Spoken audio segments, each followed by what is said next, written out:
Julia, welcome. It's so great to see you. It's nice to see you too. Yeah, Julia, the last time that we hung out together was actually in 2021 when you were one of our keynote speakers.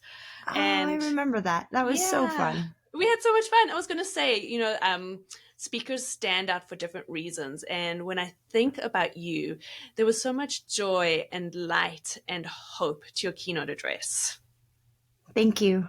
Yeah. That's what keeps us going, that hope thing. You can have the coolest car on the planet, but if it doesn't have fuel in the tank, it's not going to move. And that hope is our fuel that keeps us going. So, Oh, and I want to come back to hope because I know that that is now a huge part of your work. So I want to come back there with you.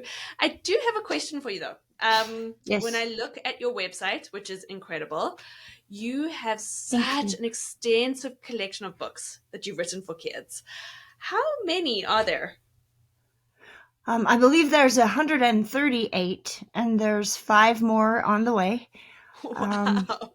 our kids have issues, and the goal is not to solve their problems but to give them tools to solve their own problems, Oh, and the book serves as a vehicle to get those tools into their head so that oh, they can be lifelong problem solvers, because kids don't come with instructions, so it's hard to know what to say and how to say it, but you yeah. can write it in a book and that will work for most kids, so that's the goal.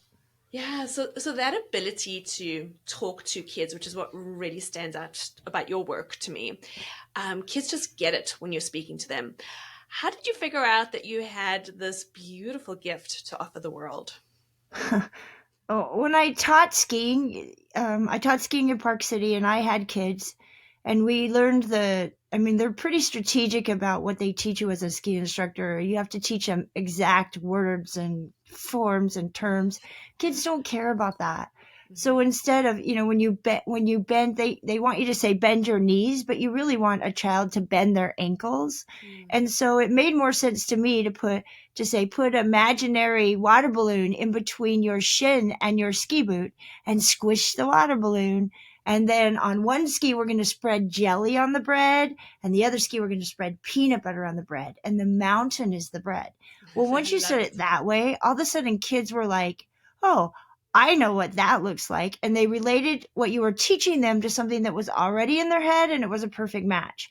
So Mhm. then when I started teaching middle schoolers, it's all about what it's in it for them, and if you want them to learn algebra, you have to teach it to them in a way that it makes sense to them, like distributive property.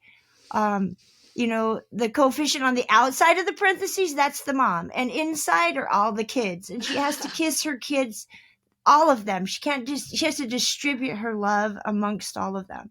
So I Oh, started writing grants to write funny ways to teach math to kids that would make sense, and that took off. And then I was a elementary counselor because our town needed a counselor, and I had that degree to become a better teacher, not to become a counselor, but I just thought if I had a counseling degree, I'd understand how kids think, and I would be a better teacher.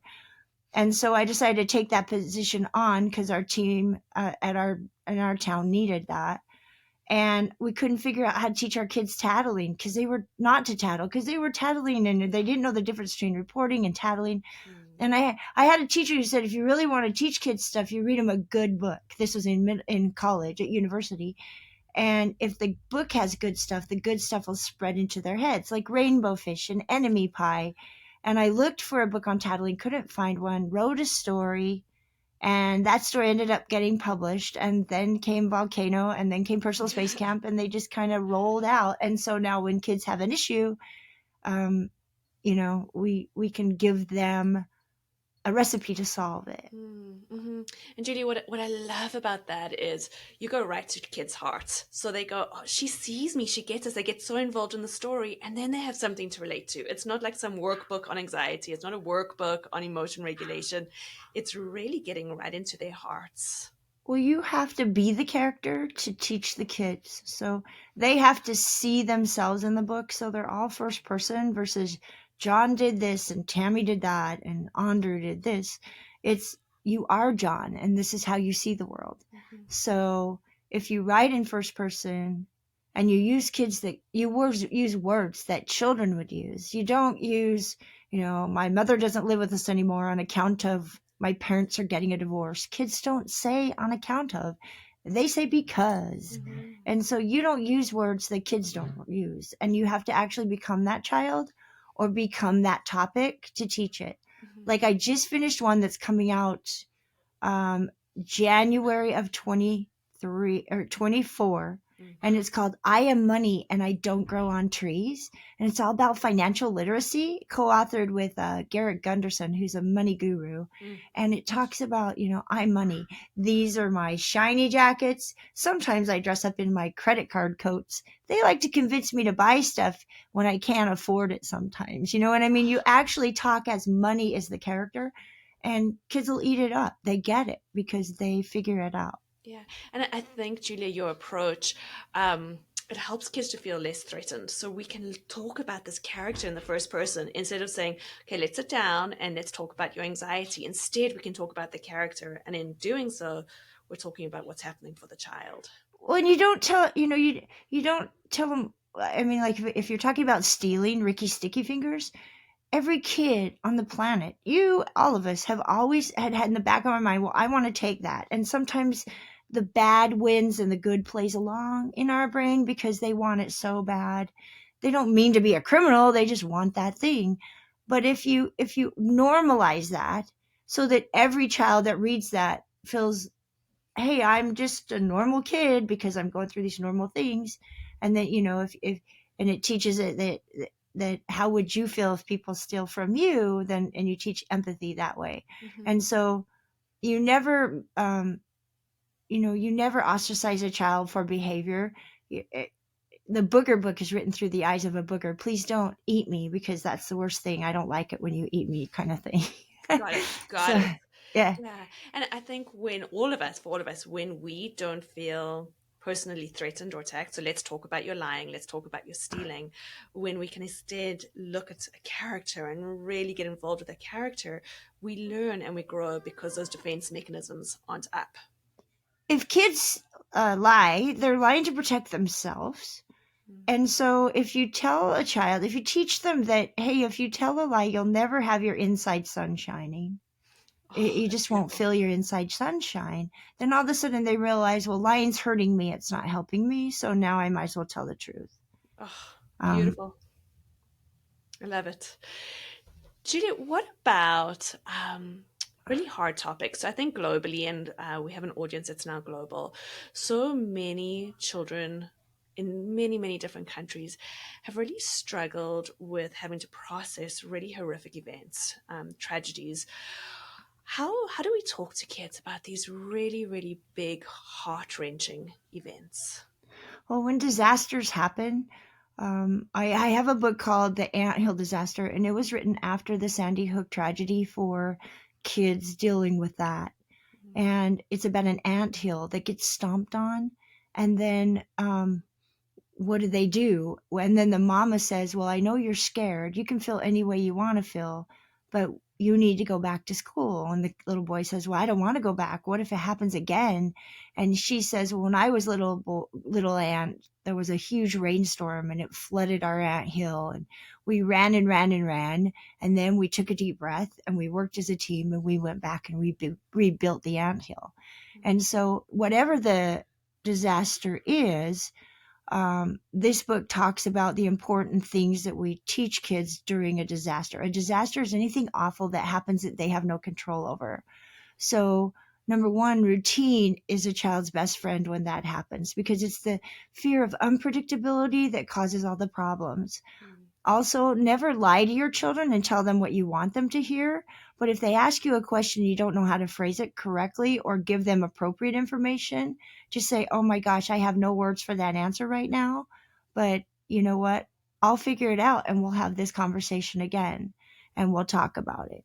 And if you let them watch television when a tragedy happens, little kids think it happens over and over and over again. So really limit the amount of, you know, what you say to friends and what they hear you talk about, and because they hear everything and they see everything.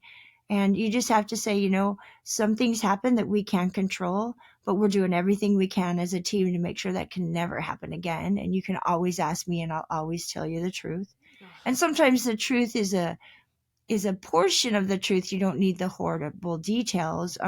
Like when we have a shooting, you don't say, "Oh, there was just a terrible thing happened in us." In You say, "In our world yesterday, a really sad thing happened." And so I just want you to know that I'm here for you. If you have questions about it, you can ask me. mm. Because your child might not have questions about it. They might go to school and not have questions.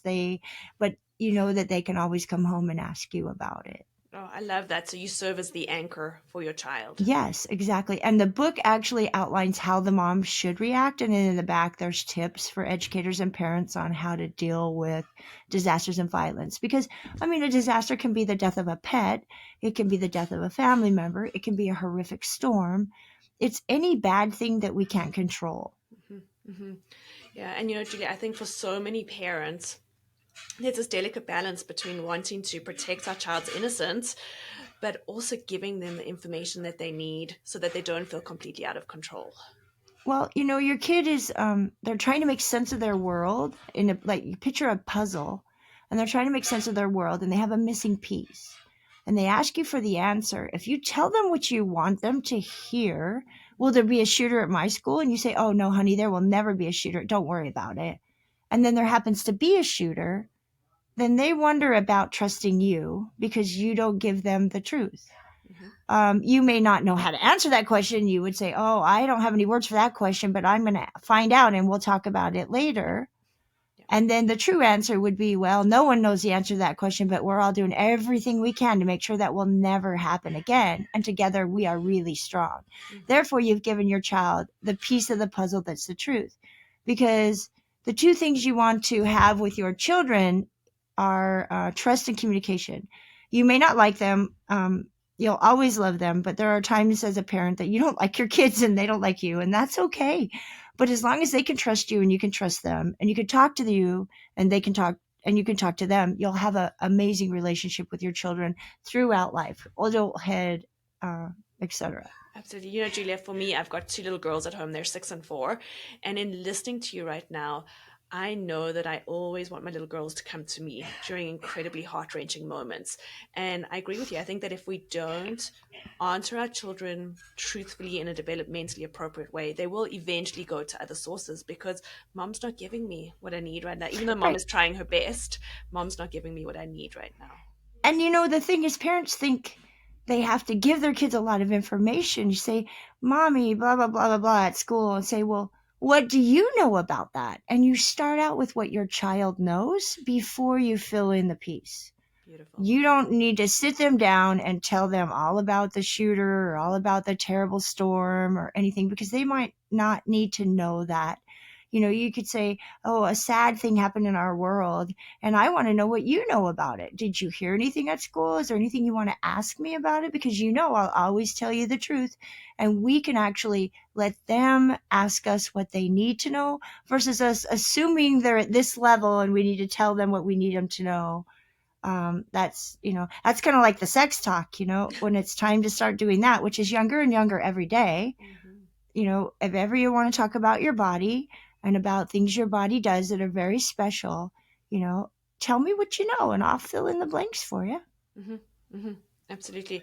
And Julia, what I love is that we know now, as you're saying earlier, turn that TV off, watch that social media consumption.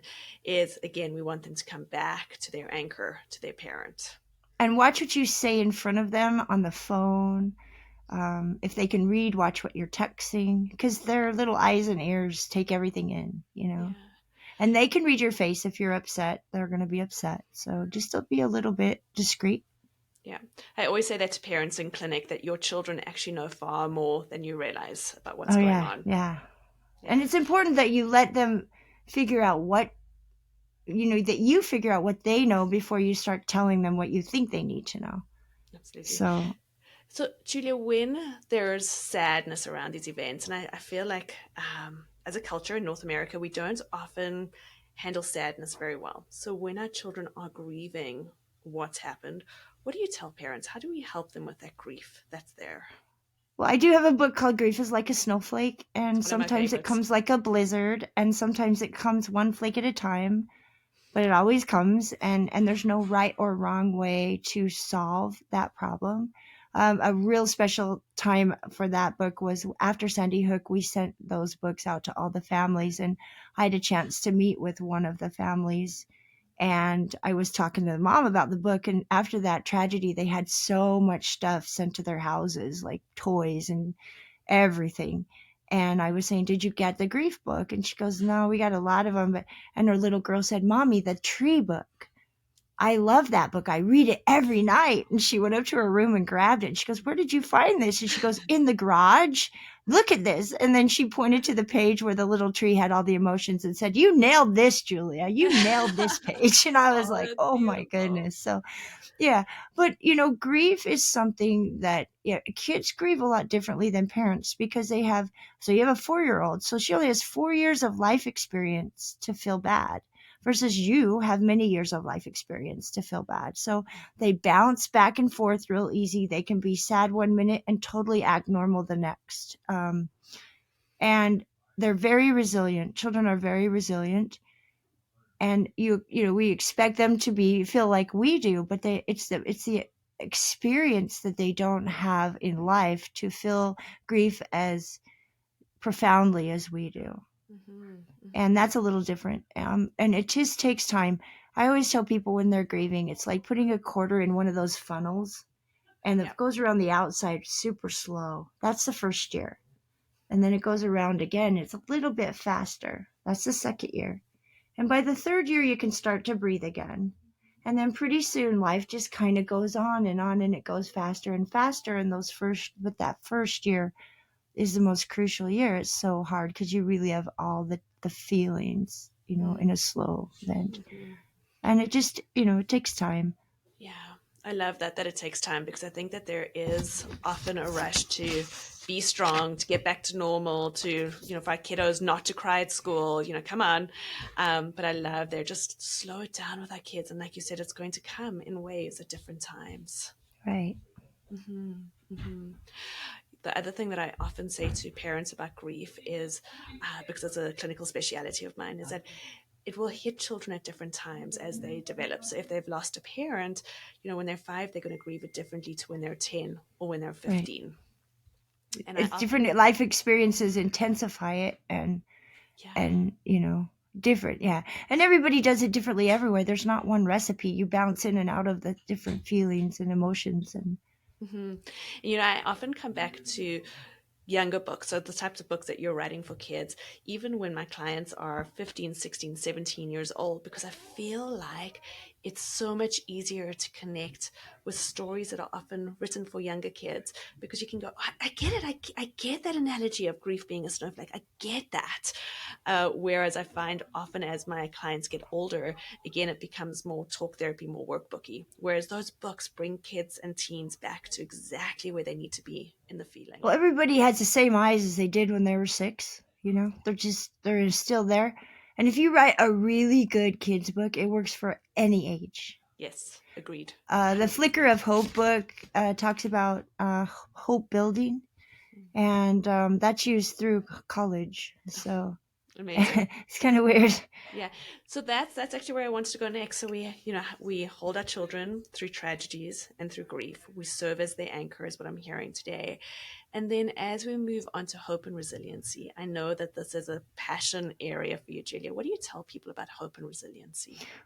Well, life's most important desired behaviors in people: showing up, increasing productivity, boosting well being, enjoying good health, living longer. Those all depend on hope.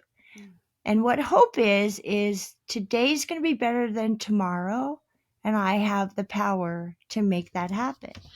And every time you set a goal with a child, and it has to be their goal, because hope is built from goals that matter to us, to each child, that not to like the person helping them, but it's to that person. Every time you work with a kid to set a goal, think of ways to achieve that goal, carry out your plans and achieve that goal. And then the most important way is to celebrate achieving the goal. You build hope because they can say, I did that. And when you celebrate with a kid, you don't say, "Oh, I'm so proud of you. Look, you accomplished this." You say, "Oh my gosh, you aced this. I can't believe you did. I am so proud of you, but I can only imagine how proud you must be feeling on the inside. I bet you're doing a happy dance the size of Texas. What does it look like? Does it look like this?" And then the child starts to celebrate from the inside out. Mm-hmm. You know, suicidal ideation in our kids increasing every year. And I kind of attribute that to two things. Number one is sleep deprivation because of increased screen time. Mm-hmm. And number two is sensationalism because of screen time. You know, a child has a footprint this big online and this big in real life. So if they have to walk toward a goal, it takes them 5 times the energy, 5 times the effort to achieve a goal in real life versus screen. Mm-hmm. I mean, I can put something on Instagram and in 45 minutes, 45,000 people have seen it. Can you imagine how long it would take me to listen to 45,000 people? So if we miss out on sleep, regardless of the cause, whether it's screen time or anxiety or whatever, our anxiety increases, our depression increases, and our irritability increases. Mm-hmm. And so that's number one. And then number two is they have to they have to be able to achieve without a screen and award themselves from the inside out and feel what that feels like. And as long as you can keep that from happening, um, kids feel like they're going in a positive direction. But Mm-hmm. if the only time they feel like they're worth anything is online, uh, real life can be very difficult for Mm-hmm. them. Absolutely. So when our children are struggling, so when they are struggling with anxiety or depression or overwhelming global events, what I'm hearing is that we need to make sure that they're resourced. So they've slept well, they've eaten well, they're off their screens, or screens are balanced instead.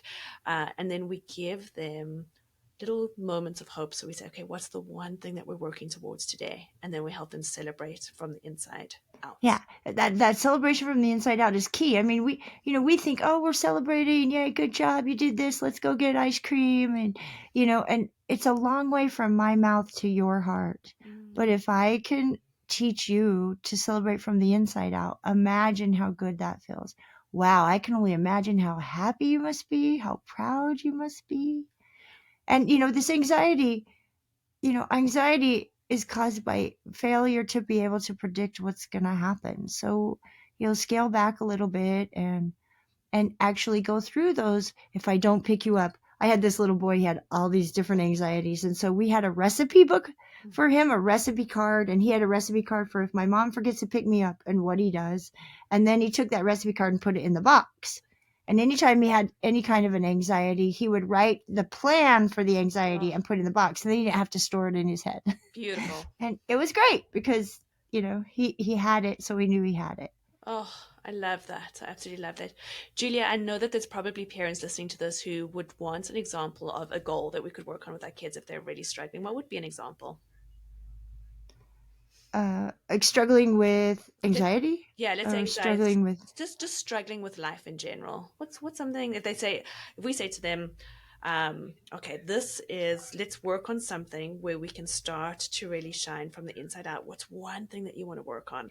And that kiddo comes back and says, my whole world feels really overwhelming. I don't know. What do we do with And you them? start with the kid. You start with the things that the kids find easy and fun to do that Mm, bring them joy. Going off a bike jump that they're afraid to go off of, or anything physical. I love Uh, that. anything physical, because if you can do the goal physically, it gives another attribute to building those endorphins because exercise brings endorphins as well.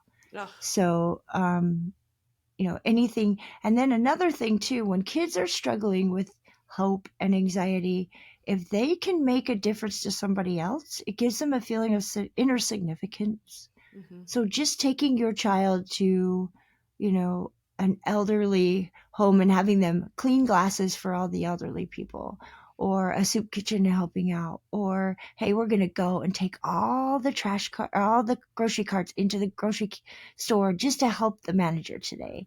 And then you call the manager in advance and say, I'm bringing my child, they don't feel like they're worth anything, they're going to do all your carts for you at 3 o'clock. Can you make sure there's a bunch of carts out there? The managers will work with you and say, wow, thank you for so much, that really helped my business, and it comes from another source. And then you say, I can only imagine how proud you must be feeling right now. Oh, beautiful. So anything by doing Hmm. little physical things to start with, if it's an academic thing, and then you try to, get them out doing something that they're really great at. I love that. And then they feel themselves in the world again. Right. Yeah. I mean, Julia. if they're having a hard time with letters, you make the letters and you go hide them on the playground and say, "Oh my gosh, I'm looking for the not, looking for the R. Can you help me find the R?" And it becomes a game, and then it's successful, and they feel good about themselves. Yeah, Yeah, it's playful, it's joyful. I love it. right. So, Julia, if there are parents listening in today who are going, my child is really struggling, whether that be with anxiety, depression, overwhelming global events, what's the one thing that you want those parents to know? Make sure your children are less exposed to what the media is saying, for sure. Make sure they're getting a good night's sleep, and validate your children's feelings. You don't say, "Oh, that's ridiculous." You say, "I can only imagine how scared you must be feeling." Yeah. Because you validate those, even if they seem ridiculous to you. There's a monster under my bed or whatever. Say, "Oh my goodness, I can only imagine how scared you must be feeling. Let's figure out a plan for that. What Mm-hmm. should we do?" Yeah, You know? So beautiful. you make their fears and anxieties authentic to them, so that they really, and you don't say, "Oh, I know how you feel," because you're not them. Mm. You say, "I can only imagine how scared or upset you must be feeling." And Oh, then adds an extra empathy page to it. oh, I And love then that. just scale back. Everybody's so intense. And if it took them 3 months to turn into an anxious kid, it's going to take them 3 months to become not as anxious. Mm-hmm. It's a gradual process, and it's a positive process. And, you know, you just scale back and you think, what are the things that cause my child anxiety? And you either, um, get those out of your child's life so that they're not a factor, or you help them face them head on so that they can tackle those anxieties. I love it. What you're talking about here, Julia, so often I call it the fast food approach to mental health. Let's fix this. Let's give them a strategy. Let's fix this. Let's get moving. But you're talking about a beautiful Sunday slow roast that is happening. Give them Right. time, give them space. I mean, when they come for help, they've had how many years to wind themselves up? Mm-hmm. It's not like you can just cut the string and they're fine. Mm-hmm. The string is part of them, so you have to slowly unwind them to Yeah. figure out. Well, actually, you have to teach them to how to unwind. Mm-hmm. Julia, I'm going to give you three rapid fire questions here. What is the worst advice you've ever heard when it comes to helping children? Oh my goodness.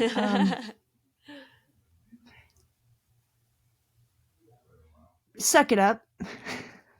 Yeah. I mean, there is a point where you have to say, "Oh, it's probably damaging to be you right now. Life is rough. But to just blow them off and not validate. You don't over validate, but to just say, "Oh, suck it up. That's too bad. I had that when I was my age." We are not the same as our kids now. We don't have the same challenges they did. We're not. And I remember, grandparents saying, "Kids are weird these days." Well, kids are weird now these days to us. So Totally. it's not the same. So don't compare what you went through with what they went through, because you just can't. Mm-hmm. Mm-hmm. Agreed. What's the best advice you've ever heard about helping kids? Um, let's see. Oh, you're putting me on the spot It's okay. here. We'll edit out. It's fine. The best advice to help kids is to give them the skills that they need to solve the problems from the inside out, as opposed to trying to wave your magic wand and solving for them. Mm. Because you don't want them to live with you when they're 30. No, no. So empowering them. Right. Yeah. And then my last one, your favorite resource that's not your own when it comes to helping children. What is the favorite resource of yours? Um, oh my gosh, I just Google and Google and Google I love it. different different articles written by the experts in the world, because there isn't like one favorite resource, because all these issues change every year, and they change depending on the child. Hmm. So when I go for a resource, I go to Google and I search that topic, and then I study what the experts are saying, and then I study where that information comes from 3 or 4 levels deep, which gets more boring and boring the more deep you go. But then from that, then I know, yeah. Hmm. And Hmm. I do have a few trusted folks in the business that I, say, hey, am I on the right track? And I make a lot of mistakes. And when I make them, like, if I write a book, we wrote some of those books 17 years ago. And now we don't talk to kids the same way. So we rewrite the books every year in little ways to make them more inclusive. We didn't talk a lot about neurodivergent learning back in the time when Volcano Mouth came out. And there's, so our goal is to never shame children and never exclude children. And so we're finding that the more our kids change, the more we change these books every year. So we have to refresh them and make them the best they can be. And if Love ever it. I write something that's offensive or something, I honor impact. I honor input, because I don't ever want to write a book that doesn't work for all kids. Hmm. So Hmm. I'm very open to feedback, bad and good. Yeah. And that is positive to me, because I know that, if it doesn't work, when we got to work on it, make it Yeah. better. And then we're growing. And then, Right. Julia, if our listeners want to find out more, if they want to see this wonderful collection of books, where do they go? They go to juliacookonline.com, and there's a bar at the top that says buy books, and you click on that. And if you go to titles and topics, then all the titles and what they cover comes up, and there's an age appropriate area. I don't really worry about that, because I would do more your kid having this issue, Totally. because the books work for a lot of different ages. Totally. I love the search function on your website, actually, whenever I'm looking for a book to read in clinic. Thank you very much. Julia, thank you so much for your time today. It's always just, it fills me with so much light whenever I have the Oh, opportunity to hang out with you. it's a pleasure. Thank you very much, Anna. Appreciate it. Thank you, Julia.